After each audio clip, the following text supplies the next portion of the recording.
Greetings and bienvenue, Midnight Crew. Thank you for returning to this broadcast, and welcome to new viewers joining us for the first time. If you like a video, then feel free to subscribe. I may have been abducted by aliens. What I'm about to share is my experience with possibly being an alien abductee. I have never shared the full truth of it with anybody, and just broaching the subject is giving me chills. Bear with me because it's a long story and it probably won't come out very organized. Still, it's a true story.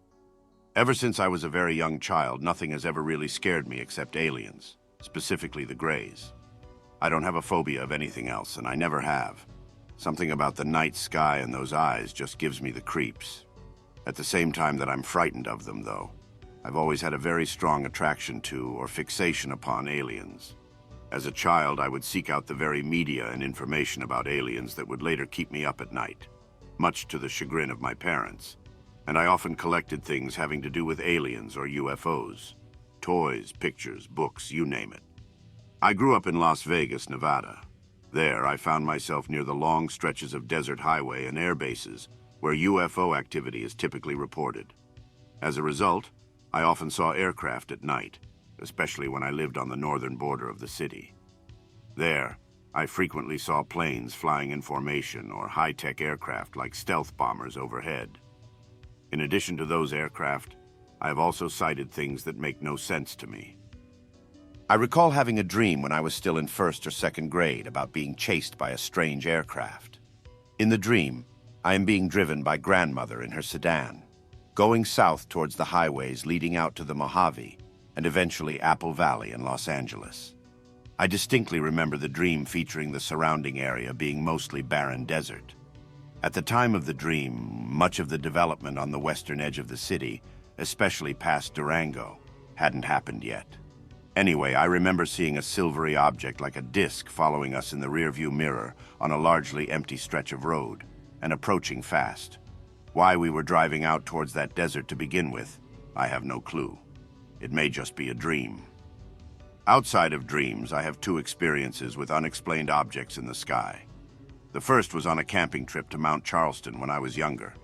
My family and I watched lights rise over the mountains while stargazing that night. You know how people report lights that dart unnaturally, either too fast and abruptly or in sharp angles that ought to be impossible. That's what we watched over the horizon that night. More recently, perhaps 2 or 3 years ago, I remember coming downstairs to find that both of my sisters were absent. I found them standing outside on the front driveway and staring up, claiming to have seen moving stars that darted across the sky over our house. When I was in middle school, my experiences with this sort of thing peaked. In the house where I lived before all of this took place, I remember falling asleep to the unpleasant sensation of flying. At the same house, I remember having a dream where I went into my backyard to feed my dog, only to find gray aliens waiting to take me. I try very hard to suppress this, and I'm only now remembering it as I type. In the next house I lived in, I was terrified of sleeping and of my window. I had dreams where I would wake up paralyzed to find a gray staring down at me, or to the sensation of my covers being peeled back. Still other dreams had me floating through walls and ceilings and up towards the sky above my house. I had to sleep sitting up with my back to the wall, and it wasn't long before I had to move my bed away from the window. I lied to my parents and claimed that it was burglars that I was afraid of. I still tried to sleep with them, though, until they had enough of that and made me sleep on my own. Following that, I would often stay up all night keeping vigil and hoping that I wouldn't be visited. I would stand in the same place all night, just far enough from my parents' door that I wouldn't cast a shadow under it. My spot was right next to the stairs leading to the first story, and at the end of the hallway containing mine and my sister's rooms and bathroom. I could watch everything there, and with the thermostat right next to me, I could count the minutes until sunrise. From my vantage point, I could see out 3 large second-story windows across from the balcony where I stood. Looking east, I could watch the lights as they rose over the mountains and spread out across the sky. I often imagined that I would one day see spacecraft through that window. Keeping that vigil every night was torturous, especially since my spot was directly beneath an icy air conditioning vent. but I could not bring myself to sleep. Sometimes my parents would catch me up, and I would get in trouble. Other times I would fall asleep on the floor for anywhere from a minute to an hour, curled up in a blanket beneath the vent and shivering. Most of the time I just stood there. I know that buzzing so well. It's indescribable, but there is a frequency or a buzz that always accompanies these things, one that you can pick up in the air but not quite put your finger on. I hate it. Eventually, as my sanity slipped from night after night of insomnia, my behavior grew disturbing. I would lock myself in the bathroom and let my own waste fester all night in the toilet, hoping the cauldron of sludge would provide some biological deterrent to would-be visitors. I would roll myself up in my covers like a burrito and lie so that my weight sealed it shut, hoping to make my being whisked away more difficult. I began to hear voices and sense presence everywhere. At one point, after I'd been up for 3 days, I saw my desk dissolve into beetles before me and crawl away. I can hear a ringing right now. I don't know why I'm still typing this. I've always felt like sharing this was somehow against the rules and would get me punished. I would constantly plead and argue and threaten in my mind. It was horrible. The fact that I slept so little during that time only adds to my confusion. I don't know if I've created these memories myself, or only some of them, or if they're real. I hallucinated enough with my insomnia that I saw plenty of weird things I'd be happy to dismiss, but with this, I'm not sure. I've always been scientifically minded, so my doubt that any of this is real is tremendous. Still, I doubt my own senses and sanity concerning this enough that I just don't know what to think. More recently, I haven't had much activity of this sort in my life. The most vivid and recent event I can recall was after we moved out of that house to a new one. I woke up to feel a hot electric tingling in the air all around me. It was unpleasant, terrifying even, and accompanied by the feeling that I was in the presence of something awful. I felt hot chills running up and down my neck, and it felt like somebody could have been breathing down it. Getting up out of my bed, I felt numb and frightened. Suddenly, I heard what could have been one or many garbled and indistinguishable inhuman voices, speaking and hissing hatefully to me. It sounded like the voices were coming from everywhere and from right by my head, and I was chased out of my room by the most powerful feeling of pure hatred and terror I've ever experienced. One more thing to add. My dad did eventually find out that it wasn't burglars I was afraid of. I would have been more comfortable if his reaction had been to dismiss my fears altogether. Instead, he basically told me that there was nothing we could do about something like that. More recently, during the talks we've had on long road trips out in the desert, he's let it slip that he's had experiences with otherworldly beings. Now, again, I'm skeptical of whether this is true, considering how prone he is to nightmares, but I'm not sure. I apologize if none of this has been compelling or spooky. I've never revealed most of this, and I felt like this might be the place to share it. I don't have any memories of being on board a ship or anything, if that's what you're asking. I just have memories and recurring dreams of seeing these things in my room, or of being taken from someplace like my room or backyard. I'll admit that this is far from proof positive, and to be honest, I don't know if I'd prefer to be an actual abductee or some crazy person who imagined all this. I'm an abductee with PAS and implants. Only remember one incident, however, but I am aware of when I am picked up versus not. So, not exactly any spooky stories. Remembering abductions is a very rare thing. They're good at putting people under is the problem. I don't experience sleep paralysis, nor any of the easiest to dismiss occurrences. The pickup, I remember I was alert in my house, walking around fully awake when I saw 2 ships come over houses and thought WTF. Woke up very briefly on their tables to a serious amount of pain mid-procedure. Was put back. The end.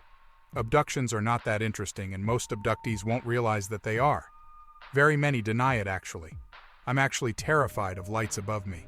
Dark shapes like a laundry basket in the night, the sound of helicopters, and especially very specific styles of lamps.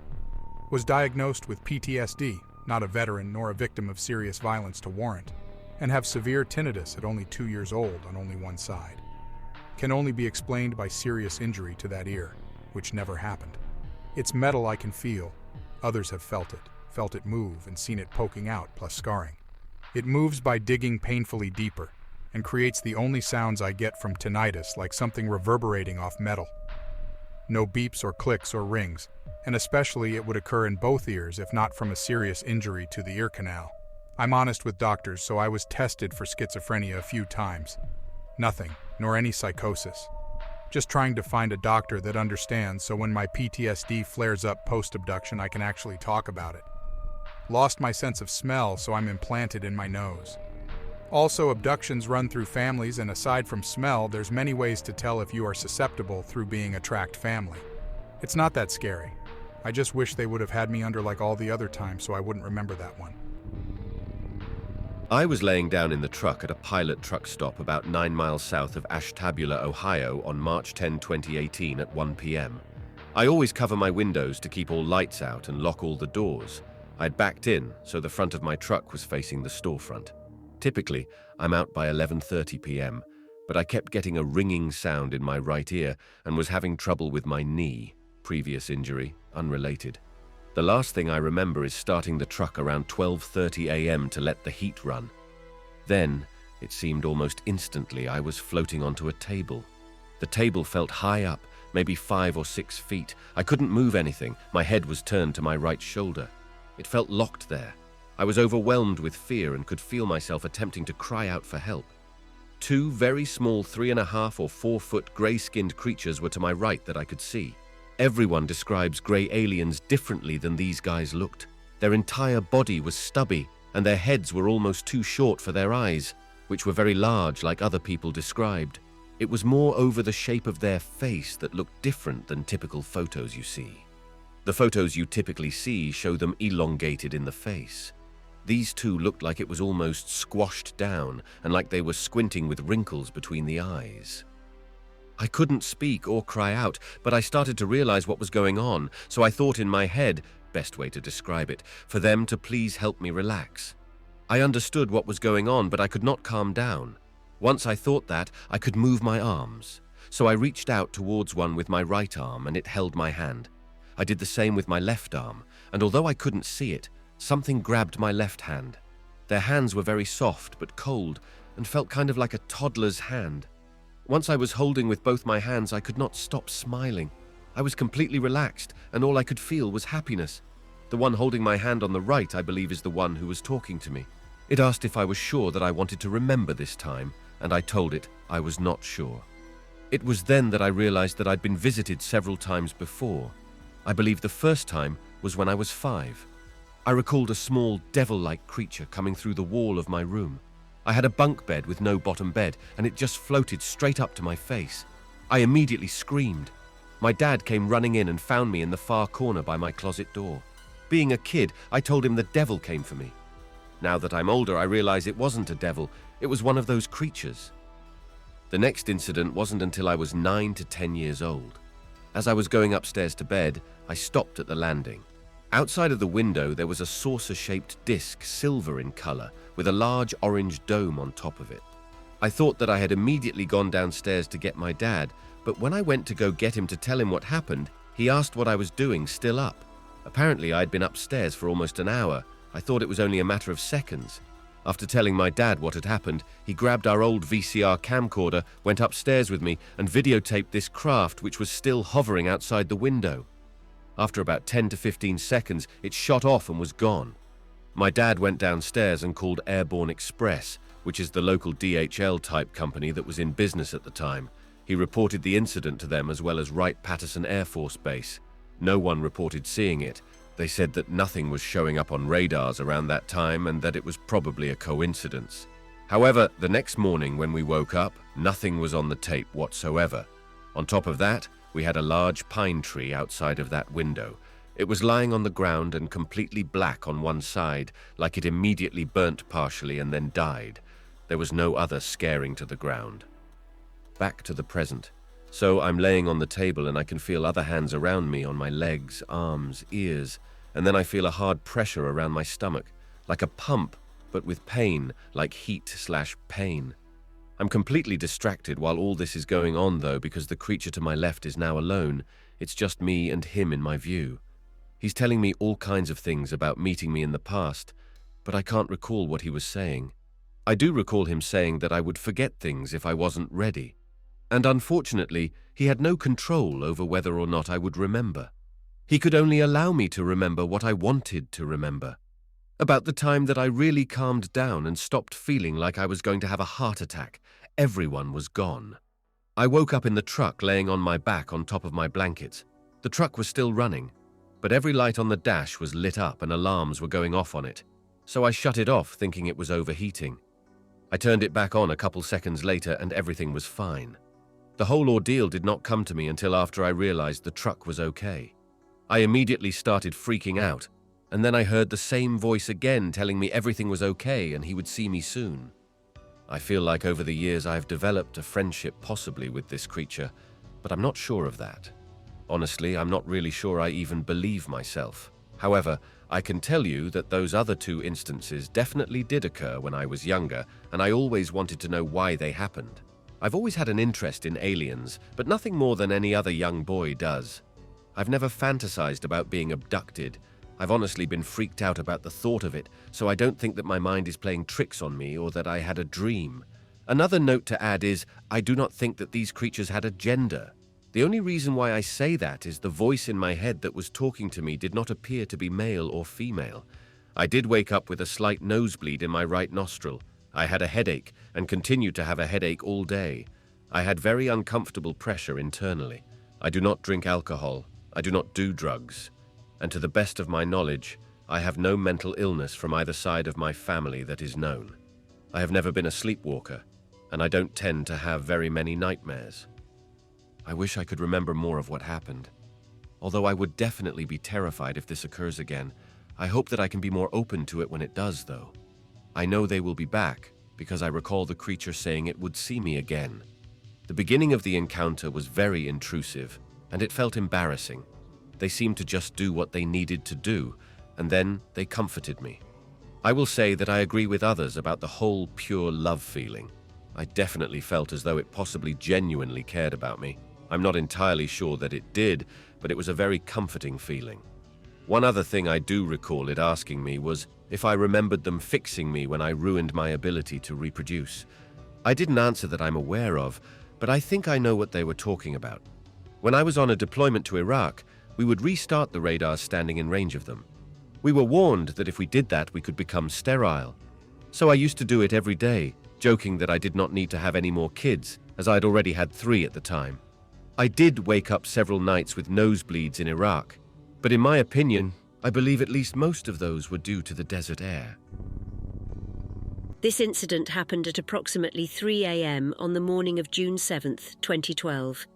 For some reason, I can remember everything like it just happened. This was not a dream or a nightmare. I woke up to the sound of a child laughing. I rolled over to see where the sound was coming from. I saw the boy running back and forth beside my bed. I felt like something had control of my body. I couldn't move. My first instinct was to yell, but when I tried, nothing would come out. At this point, I then realized how bright my room was. It wasn't like sunlight, but it was so bright my whole room was light. I looked out my window, and that's when I saw the large grey alien out my window. Now, what's weird is my window is on the 2nd floor of the house, so it must have been able to hold on somehow or levitate. I don't know if it was supposed to let me see it because when we made eye contact, it seemed to teleport away. The only way I can describe the teleportation is that it went from a solid being to a static kaleidoscope-type image, and then vanished. At that point, I was able to move again. I remember going to the window, and that's when I saw about 6 more of the tall, alien grey types slipping back into the woods. But it was so bright, and at that point, I could tell the light source was coming from directly above my house. I then remember the boy grabbing my hand and pulling me towards my bedroom door. I remember not really being able to fight back. I was in a zombie state of mind. When I reached the top of my stairs just outside my room, there was a woman sitting at the top of the steps. For some reason, I didn't feel afraid anymore. She wore a pink hooded sweatshirt and grey sweatpants, and she told me not to be afraid, that we had met before, and that the boy was ours, but he lived with them, the Greys.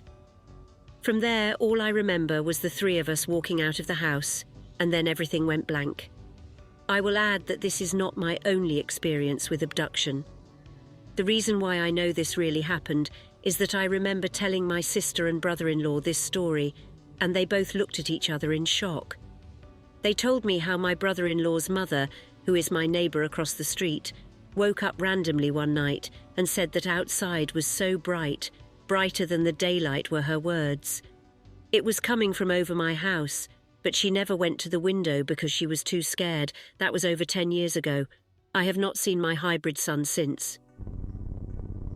I was at my friend's house by the river looking off towards the east, enjoying a cigar by a small bonfire we had started in his backyard. It was a really clear, warm night, and being out in the country a bit there was not much light pollution, so you could really see the stars. Around 9 p.m. I noticed what appeared to be a fireball with a tail in the sky. However, this was no ordinary fireball, comet, or meteor. This fireball seemed alive. It was bright green in color and was moving in an erratic pattern. It did a few loops and hopped, heading from the north. We have a nuclear plant on the lake, and that seemed to be where it was coming from, to the south, before disappearing in the tree line across the river. The sighting only lasted about 10 seconds. I sat there in awe for about 5 minutes. My friend was inside and had missed it, but he saw the look on my face, and when I told him what I saw, he believed it. I thought that would be the end of it, however, little did I know I would get a much closer encounter. Fast forward about 2 weeks, and once again it was nighttime. I was at my parents' house about 1.5 miles away from my friend's house where I had the sighting. It was once again nighttime. I was in bed and it had to be about 4 or 5 in the morning. I felt and saw a green flash of light through my closed eyelids, almost like someone had taken a bright flashlight, put a green filter on it, and was shining it directly into my eyelids. I tried to open my eyes, but it felt like they were glued shut. I also felt pressure on all of my limbs as if I was being held down by some sort of force. After a few seconds of panic, my eyes finally opened to my dimly moonlit room, and I wish they hadn't. I was on my twin-sized mattress, which was on my bedroom floor. My bedroom is about 10 by 12 feet, and these beings were there. I thought I was dreaming, so I blinked a few times and was able to tilt my head a little to the left and right. The beings were still there. These beings were gray in appearance and were short little things, probably knee-high at most. They did not appear to be wearing clothes. They were just light gray and had very smooth skin. They had large black eyes, thin limbs, were bald, and had oversized heads with small potbellies. All of them seemed to be hunched over in appearance and were all identical. Their faces showed no menace. They were more or less vacantly staring at me while occasionally looking at one another, seemingly non-verbally communicating back and forth. There was one on each of my limbs, one holding my head, one standing by my door seemingly as a lookout, one standing bedside to my right, and one in front of the closet off to the right, for a total of 8. I tried to move, to struggle, anything, but it was as if their hands had a numbing effect on my body. My brain said, fight, struggle, do something. However, despite my best efforts, I could do nothing but lay there at their mercy. It seems as if by holding me, they were able to block my brain's signals to move. I was finally able to whisper, "Please stop, go away, leave me alone." The one standing off to my right seemed to sense my fear or understand me, because he reached over and stroked my face and spoke in a sort of whispering, raspy elderly man's voice, saying, "It's fine, you are safe." After saying this, one by one the gray beings hopped off me and scampered over to where the one being was standing by my closet, and each seemed to teleport in a quiet, quick flash. No light, while the one who spoke to me kept his hand on me, stroking my head as if to reassure my safety but keep me paralyzed still. The one standing by the door, who I assumed to be the lookout, then went to the spot by my closet, and it too vanished along with the one standing next to my closet. The one standing bedside said one last time, "Rest, you're safe," then patted me, sort of trotted over to my closet like the rest, looked back at me, nodded, then vanished. I sort of passed out, then woke back up in a rush with full function of my body in a cold sweat. I rushed over to my light switch, turned on the lights, and just sat there horrified at what had happened. I just sat there shaking my head. It had to be a dream, I thought. I looked down at my arms and legs and was horrified. I could see faint red marks where the beings had been holding me. My room had this weird smell about it, and there was a small, seemingly bleached yellowish spot about the size of an M&M on my blue carpet, where I saw the beings teleport from my closet area. That spot had not been there before. To this day, I still get a nervous feeling when I go to sleep, and usually cover that area up with a blanket or something, in hopes that these visitors don't come back. A part of me also sort of wishes they would come back in a less intrusive way so I could find out what they did to me and why. I hope that you enjoyed tonight's broadcast. If you enjoyed tonight's story, then please subscribe to the channel as more green texts will appear daily. A new broadcast will appear when the clock strikes midnight Central Time.